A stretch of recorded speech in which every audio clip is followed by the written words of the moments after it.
here's how to dial in and set up the scoring blade on the new TSV60 to get perfect clean cuts. For the first step, I'm gonna disengage the scoring blade by flipping this switch right here. So now only the main blade is turning, making a cut. And then I'll come right here and set the depth of the cut for the main blade so that it goes down deep enough into the board that the cut will show the full width of the blade. And then I'll make a short cut down the board about this far, past where the scoring blade is.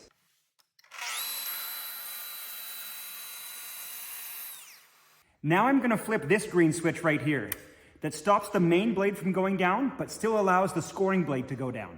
And I'll now have to flip that first switch so that the scoring blade is turned back on.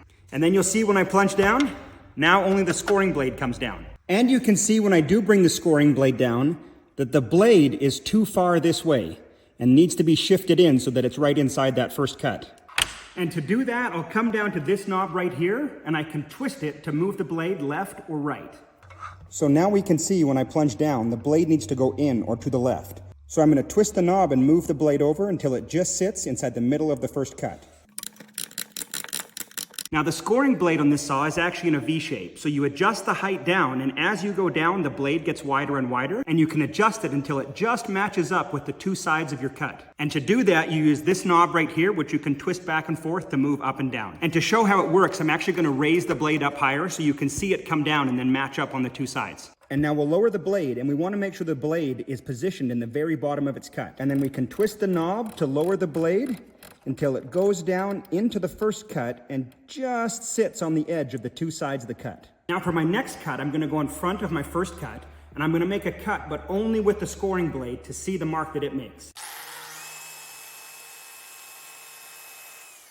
And now I'll flip this switch again, which will allow the main blade to come down, and we can cut through and see if the main blade now tracks perfectly in line with the cut that the scoring blade made.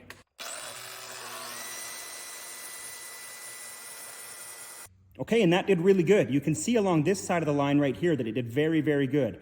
But right here you can see that I can actually shift that scoring blade over just a tiny bit to more perfectly match up with this side of the cut. And in doing that, I may have to bring the blade down just a tiny bit as well to give it a little bit more width.